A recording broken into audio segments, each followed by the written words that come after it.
We'll be using more than 75 billion IoT devices within the next 4 years. Industrial Internet of Things is not actually properly security tested. Safety systems could not shut down. It blew up.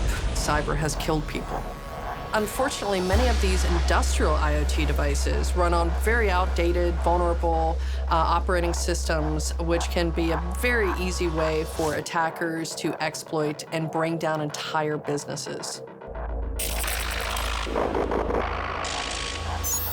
Connectivity to different types of critical infrastructure has exponentially gone up, and so has the risk.